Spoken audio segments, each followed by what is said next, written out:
Vamos a orar. Gracias, Padre Celestial, porque a pesar de los problemas de la falta de luz, podemos estar en tu casa. Te damos gracias por nos dar la posibilidad de juntarnos, tener la posibilidad de, como tú quieres, que nos juntemos a orar unos por otros. Bendice a los hermanos que están llegando, que están viniendo, a aquellos que quieren estar y no pueden hacerlo por enfermedad o por distintas dificultades, que tú les bendigas y pronto lo podamos ver junto a nosotros, gozándose de la comunión cristiana. Bendice cada uno de los momentos que van a pasar, con las oraciones, al abrir tu palabra, que podamos retirarnos gozosos de haber pasado momentos en comunión junto contigo. Te damos gracias por todo, lo pedimos en el nombre de Jesús. Amén. ¿Pueden tomar asiento? Motivo de agradecimiento, ¿no? Primero, como siempre.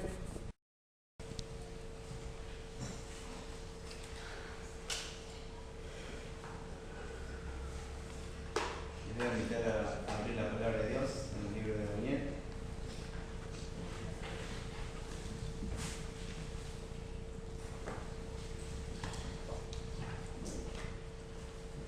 Capítulo 6.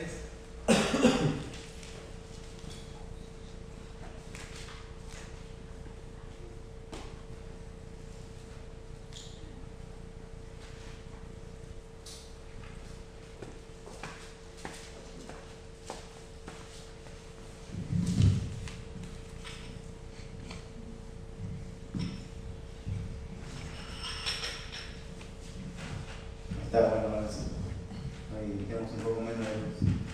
Así que les voy a hacer leer también a ustedes para no alcanzarles mucho. Hoy quería hablar de las etiquetas. ¿Qué es una etiqueta? Algo que se usa para identificar un objeto o algo, ¿no? Algo que se usa para identificar, para distinguir algo. ¿Qué tiene la ropa? Una etiqueta. Yo tengo acá en la cabeza, me está molestando, ¿no? Una etiqueta. ¿Qué dice la etiqueta? Una marca, ¿no? Y también las etiquetas son, quizás por eso, quizás no, algo que le ponen a la gente y que también nos marca. Sí. ¿Alguna vez te pusieron una etiqueta? Sí. ¿Un apodo? Sí. ¿No? ¿Qué se ríe? Por ejemplo... Parecía que hay camonía en mi vida. Por todos lados. ¿No? Me da vergüenza, Y, a ver, ¿cómo te pueden decir? En el colegio son terribles. El gordo, el flaco, el orejón, el pelado. El cabezón. ¿No? Sí. El apellido, yo También. soy Caravaca, ya ahí viene cara de vaca. Cara de vaca. Por eso ¿no? me torturaron. Paolo el rockero, como tenía que hablar. Bueno, y cuando te ponen una etiqueta, no acceden a veces, ¿no? Es como a muchos chicos los marcan, ¿no? Porque yo era chico y me decían así y eso me hizo mal. Y generalmente no hacen bien las etiquetas, ¿no? ¿Qué se ríen ustedes? ¿Están pensando en alguna etiqueta especial? ¿No? Y a veces generan una marca. ¿Y alguna vez etiquetaste a alguien? Sí. Sí, ¿no? ¿Alguna vez? Decimos, el oreja, ¿no? Todos conocemos el oreja. No voy a dar nombre. El pelado. El pelado, ¿no? Bueno, etiquetas, ¿no? Un poco suena algo risueño, pero puede llegar a ser algo serio, porque estas etiquetas pueden marcar a una persona. Y yo voy a la historia de Daniel. ¿Quién era Daniel? Un profeta. Y antes era un joven esclavo que fue llevado a Babilonia, ¿no?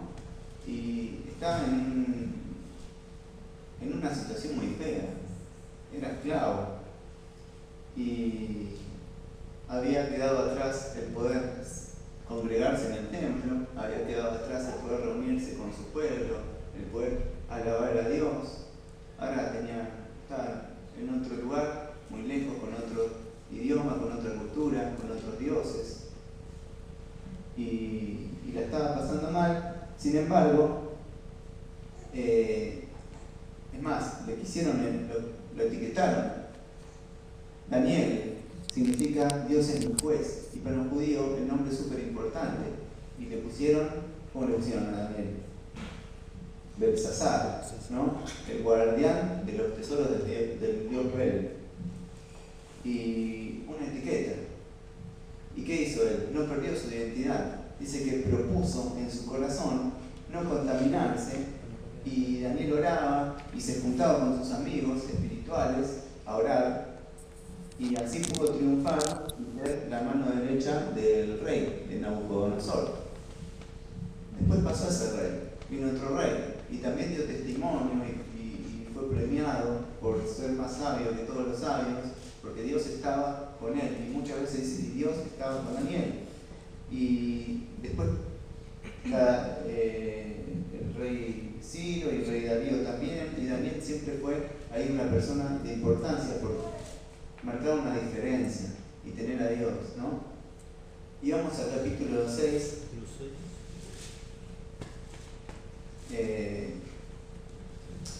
1 dice: pareció bien a Darío, el rey del imperio, constituir sobre el reino 120 sátrapas que gobernasen sobre todo el reino, y sobre ellos 3 gobernadores, de los cuales Daniel era uno.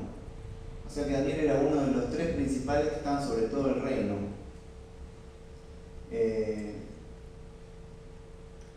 Pero Daniel, verso 3, mismo era superior a estos sátrapas y gobernadores, porque había en él un espíritu superior, y el rey pensó en ponerlo sobre todo el reino. ¡Wow! Sobre todo el imperio más grande de ese momento iba a estar Daniel, y eso no le cayó bien a algunos, y empezaron a pensar en hacerlo pisar el palito, en hacerlo caer, y intentaban y no podían. Verso 4 dice que no podían hallar ocasión alguna o alguna falta, porque él era fiel y ningún vicio ni falla fue hallado en él. Qué importante, ¿no?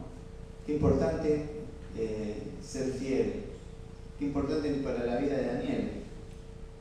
Y dice que no iban a hallar ocasión de caer, sino era por algo que tenía relación con la ley de Dios, porque Daniel cumplía la ley de Dios. Entonces buscaron algo que vaya en contra para hacerlo caer. Dice que fueron con el rey y le hicieron firmar un edicto que decía que no se podía orar, ¿no?, a Dios.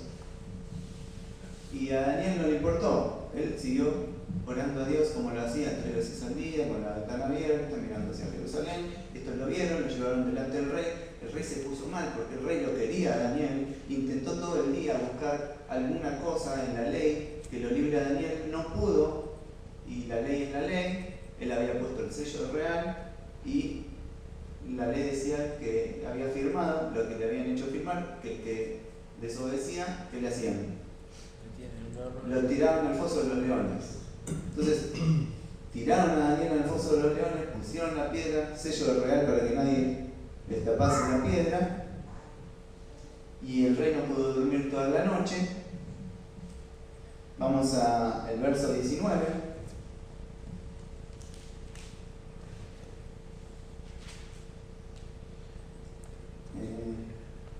El rey pues se levantó muy de mañana y fue apresuradamente al foso de los leones, y acercándose al foso llamó a voces a Daniel, y con voz triste le dijo: Belsasar. ¿Le dijo así? No, Daniel. Daniel le dijo. Daniel. ¿Y qué más le dijo? Siervo del Dios viviente, el Dios tuyo a quien tú continuamente sirves, ¿te ha podido librar de los leones? Y Dios lo había podido librar a Daniel. Y acá vemos que Daniel tenía una etiqueta. Daniel era conocido por algo. Y Daniel era conocido por ser siervo del Dios viviente. Daniel no iba a la iglesia. Daniel no tocaba en la alabanza. Daniel no era maestro de escuela bíblica, no era pastor. No sé qué hacía Daniel. No lo dice la escritura. Dice que era conocido por ser siervo del Dios viviente. Y lo respetaban. Y yo pensaba, ¿no? ¿Por qué sos conocido? Conocido. ¿Cómo te hubieran llamado? Si te hubieran llamado a vos. Oreja, ¿seguís ahí? ¿Te comieron los leones? ¿Cómo te hubieran dicho? El que habla mal, el que, no sé, no quiero dar muchas cualidades negativas, ¿no? Pero yo no sé si me hubieran llamado siervo de Dios. Ojalá que sí, ¿no? ¿Cuánto tenemos para trabajar? Pero a Daniel le dijeron siervo del Dios viviente. Y Dios libra a Daniel, y después vemos que desde el verso 25 dice: entonces el rey Darío escribió a todos los pueblos. Mirá lo que sucedió, porque Daniel era fiel, porque confiaba en Dios y porque era conocido como siervo del Dios viviente. Entonces el rey Darío escribió esta carta a todos los pueblos, naciones y lenguas que habitan en toda la tierra: paz os sea multiplicado. De parte mía es puesta esta ordenanza, una ley, que todo el dominio de mi reino, todos teman y tiemblen. ¿Ante quién? La presencia. Ante la presencia del Dios de Daniel. ¡Wow! ¡Cuánta gloria para Dios! ¿No? Vale la pena servir a Dios, ¿no? Y no dijo: hey, Daniel el gobernador, Daniel el gran líder, que lo era. Daniel, siervo. ¿Qué palabra? ¿Cómo nos cuesta esa palabra? ¿Nos gusta más líder? ¿Nos gusta más jefe? No siervo, esclavo, ¿no? Sin embargo, era conocido por ser siervo. Jesús, en medio de enseñar a los discípulos esto del servicio, ¿no? Ellos estaban peleando quién iba a estar a la derecha, quién iba a estar a la izquierda cuando estén en el reino, y quién iba a ser el primero. Y él agarró un lebrillo, una palangana con agua, hizo el trabajo del siervo de la casa, lavarle los pies a sus discípulos, ¿no? El rey del universo. ¿Cuánto tenemos que aprender a ser siervos y a ser conocidos como siervos de Dios? Y no solamente acá en la iglesia, porque Daniel no iba a la iglesia, ¿no? A veces pensamos que el servicio es para acá adentro. No, es para afuera. Jesús, yo veo los evangelios y veo mi Biblia, y Jesús no lo encuentro sirviendo en el templo, solamente una vez enseñando y otra vez abrió el libro, leyó sobre él y lo sacaron, lo querían apedrear, ¿no? Pero afuera sirvió un montón. Dice Juan que no alcanzarían los libros para escribir todo lo que Jesús hizo. Siervo de Dios, etiquetas, ¿no? Y quería ir a otra persona que habían etiquetado. Vamos a Génesis.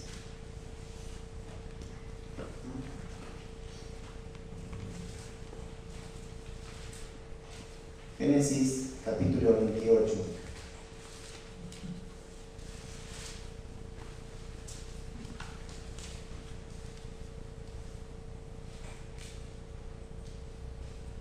Y ahí está la historia de Jacob. Jacob, ¿no? El hijo de Isaac, el nieto de Abraham, ¿no? Había nacido con su hermano Esaú y le pusieron por nombre Jacob. Con esto que hablamos de que los nombres para los judíos son importantes, ¿no? Trataban de ponerle algún nombre tipo profético. Y, por ejemplo, Jesús significa Salvador, lo mismo Josué. Y a Jacob le pusieron Jacob, que significa mentiroso, engañador, suplantador. Y esa etiqueta lo marcó. Eso llevaba él en su nombre. Eso lo marcó y vivió de esa manera, vivió engañando en su vida. Tal es así que la primera cosa que hace es cuando el hermano se va, él era el primogénito, era Esaú, él le engaña y le vende, le cambia la primogenitura por un plato de guiso. El hermano también medio, ¿no? No le interesaban mucho las cosas espirituales y se lo cambió. Sí. Después, en el lecho de muerte de su papá, para los judíos también, para ellos era algo sumamente importante, y era profético la bendición que el padre le daba y lo tenían en alta estima. Entonces ¿quién recibía más bendición? El primogénito. Y él no era primogénito. Entonces agarra, le engaña al padre, se hace pasar por el hermano y le roba la bendición. Y después llega el hermano y dame bendición. No, no tengo más. ¿Quién era el que vino antes? No, era tu hermano. Lo quiso matar, huyó de su hermano, se escapó. Y esa es la historia de Jacob, sí. Pero llega un momento que 28, verso 10, dice: salió pues Jacob de Berseba, estaba huyendo, y fue a Aram, y llegó a un cierto lugar, y durmió allí porque ya el sol se había puesto, y tomó de las piedras de aquel paraje y puso sobre su cabeza, y se acostó en aquel lugar, y soñó, y aquí una escalera que estaba apoyada en tierra, y su extremo tocaba el cielo, y aquí ángeles de Dios que subían y descendían en ella, y aquí Jehová estaba en lo alto de ella, el cual dijo: yo soy Jehová, el Dios de Abraham tu padre, el Dios de Isaac. La tierra en que estás acostado te la daré a ti y a tu descendencia, ¿no? Y le hace una promesa, y tu descendencia va a ser como el polvo de la tierra, como las estrellas. Y le dice: y aquí yo estoy contigo, ¿no? ¿Quién acompañaba a Daniel?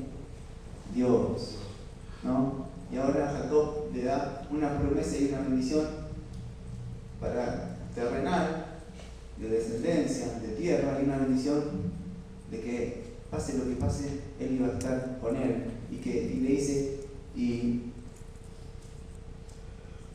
no te dejaré hasta que haya hecho lo que te he dicho. Y despertó Jacob de su sueño, y ciertamente Jehová está en este lugar y yo no lo sabía. Bueno, y ahí pone una señal sobre esa piedra que durmió. Pero la vida continúa, y él no tenía hijos, y parece que las promesas de Dios no se cumplían. Y después llega a ponerse de novio, y tiene que trabajar 7 años por la novia, y el suegro, en vez de darle a la novia, le da a la hermana de la novia, así que tiene que trabajar otros 7 años, y lo engañan, ¿no? Y lo engañaban con el ganado, con las ovejas, pero Dios lo bendecía, ¿no? Aquel que engañaba también estaba marcado porque lo engañaban a él. Pero capítulo 32, antes vimos como Dios lo buscó a él.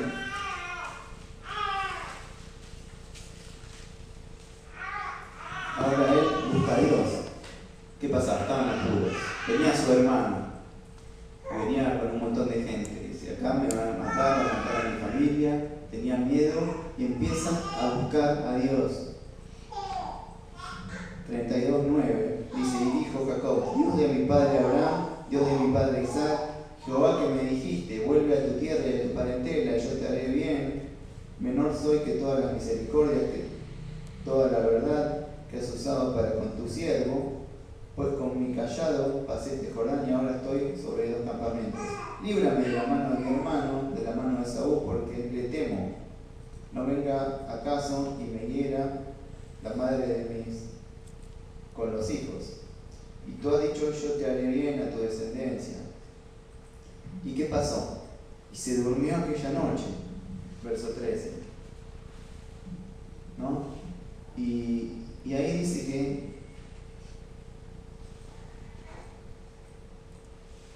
que se encontró luchando con Dios. Y hay una lucha espiritual ahí, ¿no? Y dice que termina la pelea, vamos a leerlo. En el 20, ya les digo. 22, 24.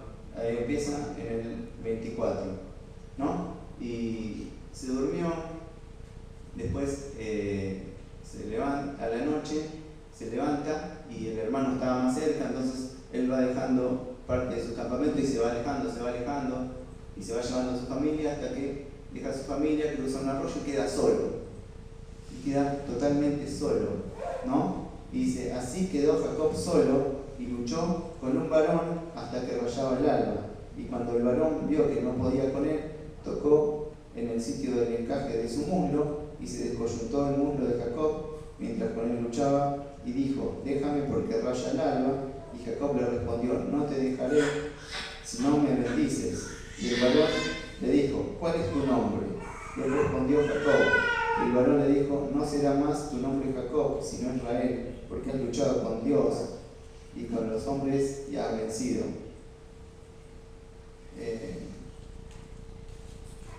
Y el nombre de aquel lugar Peniel, porque dijo: vi a Dios cara a cara y fue librada mi alma. Vi a Dios cara a cara y fue librada mi alma.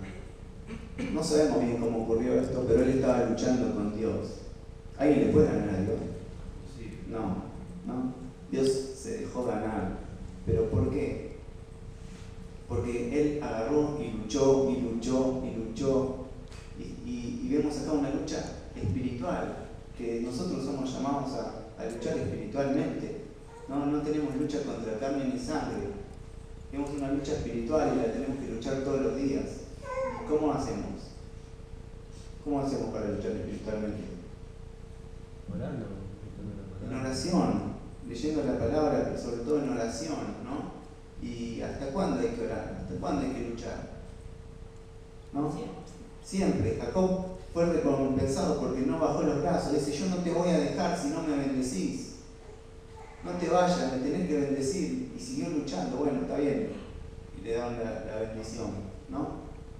Jesús cuenta en una parábola del amigo inoportuno que va a pedir pan y no le quiere nada y golpea en la madrugada hasta que, bueno, si no es por ser amigo, me van a dar porque lo insisto, ¿no? Y le insiste y le dan el pan, ¿no? A veces hay que insistir.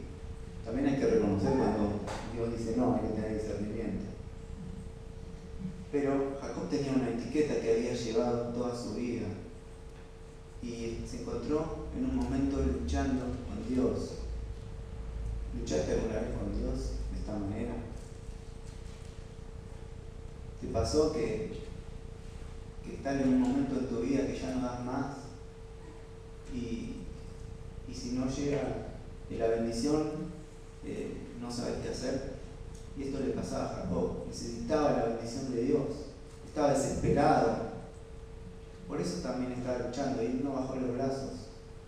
Y estaba marcado por el engaño. Pero yo no quería engañar más. Estaba cara a cara con Dios.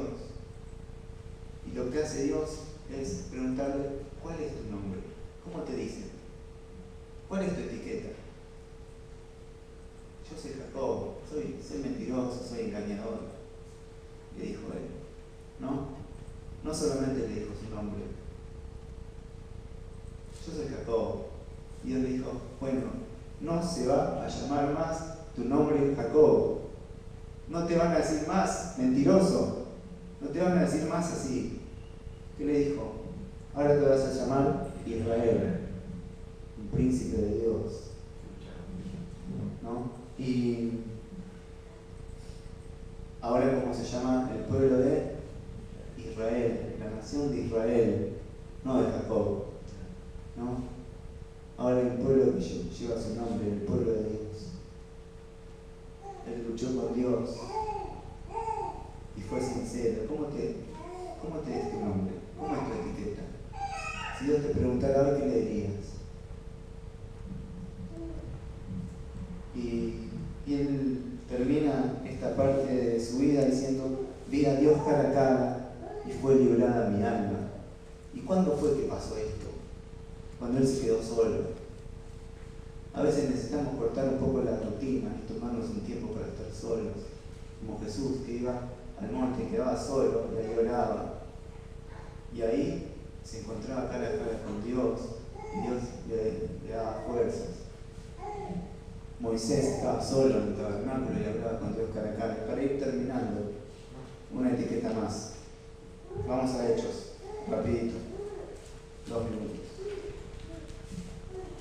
Hechos capítulo 11. Hay un antes y un después para la iglesia en Hechos capítulo 11.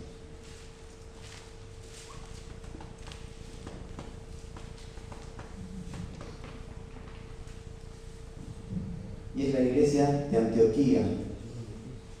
11, verso 26 dice: y Y se congregaron allí todo un año, está hablando de Saulo y de Bernabé, de Pablo, y enseñaron a mucha gente, y los discípulos se los llamó cristianos por primera vez en Antioquía. Cristianos por primera vez en Antioquía le llamaron, le pusieron una etiqueta. Pequeños Cristos, alguien que es como Cristo. Claro, no es que se dijeron cristianos como un halago, sino que los estaban burlando también, ¿no? Pero en esa burla era porque eran parecidos a Cristo. ¿Y cómo era la iglesia de Antioquía, estos cristianos, que el apodo y la etiqueta que le pusieron es: vos te pareces a Cristo? ¿Te gustaría que te llamen así? ¿Cómo te dicen en tu trabajo, en la facultad, en la escuela, en el barrio? ¿Te dicen, ahí va el cristiano, la cristiana? ¿Te dicen así? ¿Cómo nos deberían decir? ¿No nos deberían decir cristianos? O aquí habla el pastor, ¿sí? ¿No? ¿Cómo eran estos cristianos para que los llamen así? En una ciudad pagana, de mucha gente, próspera,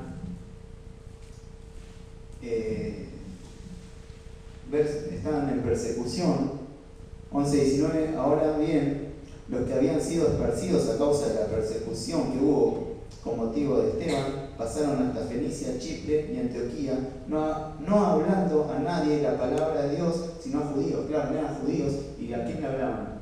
A los judíos. Pero iban a una ciudad. ¿Y cuántos judíos podía haber en Antioquía?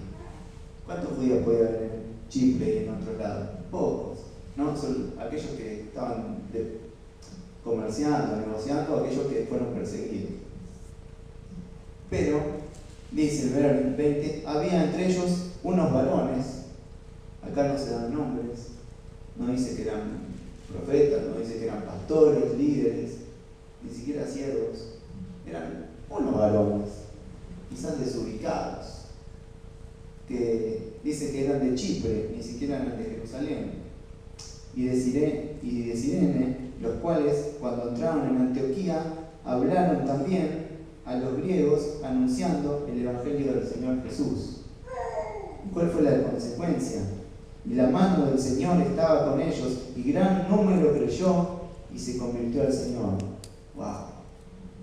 ¿No? Hicieron algo inesperado, algo que no había que hacer en la religión. ¿Qué hicieron? Lo que tenemos que hacer nosotros.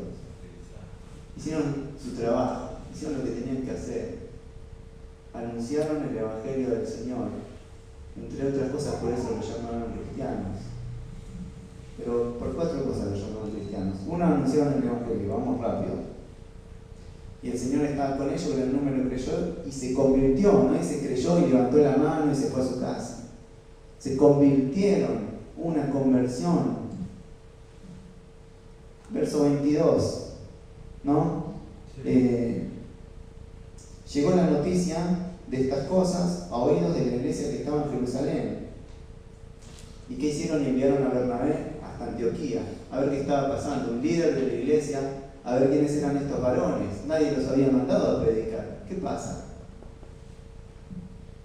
Cuando llegó y vio la gracia de Dios, ¿qué hizo? Se regocijó y exhortó a todos a que con propósito de su corazón se pongan las pilas en las cosas de Dios, ¿no?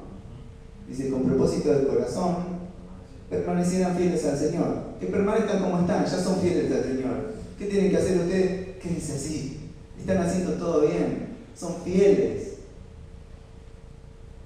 No tenía nada que decirle Bernabé. Estaban haciendo las cosas bien, anunciando el Evangelio, se convertían muchos, ni siquiera los conocían los discípulos. ¿Y qué hizo Bernabé? ¿No? Verso 25. Después fue Bernabé a Tarso para buscar a Saulo, y hallándole le trajo a Antioquía, y se congregaron allí todo un año con la iglesia y enseñaron a mucha gente. ¿Qué pasó? Fue a buscar a Saulo. ¿Quién era Saulo? Todavía no era Pablo, era Saulo. ¿Qué hacía Saulo? Perseguidor de la iglesia, mataba cristianos.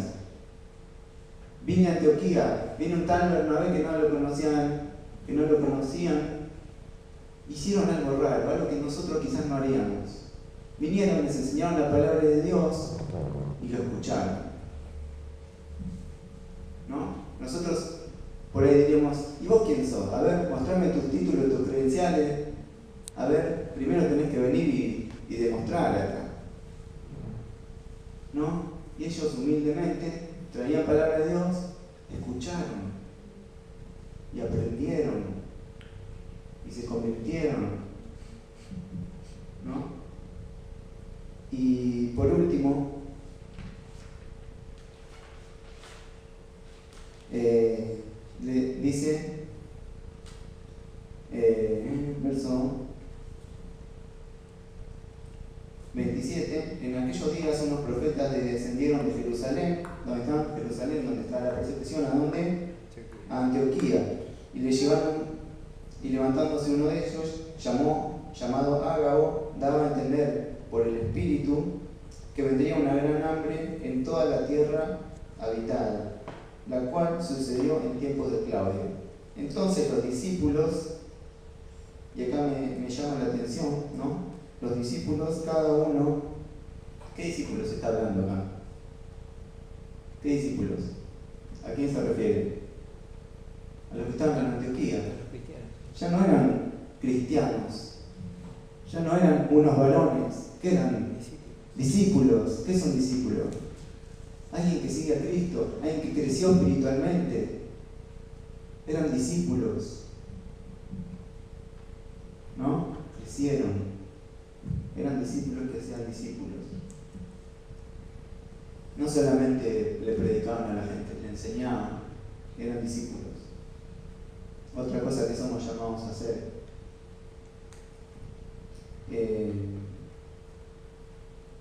Entonces los discípulos, cada uno conforme a lo que tenía, determinaron enviar socorro a los hermanos que habitaban en Judea, lo cual en efecto hicieron, enviándolo a los ancianos por mano de Bernabé y de Saulo. ¿Qué hicieron cuando se enteraron que alguien necesitaba ayuda? Ayudaron. Ofrendaron para sostener a los que estaban pasando por hambre, ¿no? Y el hambre iba a ser en toda la tierra, ellos también los iba a afectar. Sin embargo, ayudaron. O sea que no fueron llamados cristianos por casualidad, ¿no? ¿Qué hicieron? Anunciaron el Evangelio. ¿Qué más? Eran fieles, ¿no? Escucharon cuando les enseñaban, cuando Dios hablaba, escuchaban, enseñaban, ayudaron, discipularon, ¿no? ¿Cuánto nos cuesta a veces ayudar? ¿No? Y Jesús nos tiene que recordar con la palabra del buen samaritano que cuando hay alguien en necesidad lo tenemos que ayudar y que tenemos que hacer lo mismo que ese samaritano. Y ojalá que de ahora en más podamos tener esta actitud, ¿no? Y que cuando nos etiqueten nos digan siervo del Dios viviente, nos digan cristiano, ¿no? No nos digan, che, la oreja, el otro, ¿no? El pibe del barrio, no sé, qué bueno, con eso no alcanza. No, ¿cómo te gustaría que te digan? ¿Cómo te gustaría que te llamen? Oramos. Padre amado, gracias. Gracias por tu palabra, gracias por hablarnos, gracias porque vos tenés para nosotros bendiciones y obras también para que estemos en ellas. Gracias porque sos bueno y fiel en entregarnos tu mensaje al corazón. Te pedimos que nos ayudes para que la gente nos conozca por ser tus hijos, por ser tus siervos. Y te pedimos por esta iglesia para que aquellos que no están puedan venir a congregarse, puedan venir acá al calor de tu palabra, de tu presencia. Y te rogamos por aquellos que no pueden venir, Señor, aquellos que están imposibilitados, para que también les hagas llegar un abrazo, que les haga llegar tu palabra. Dejamos este tiempo en tus manos, Señor, para que no sea una palabra más recibida y olvidada, Señor, que la podamos poner por obra. En el nombre de Cristo Jesús. Amén.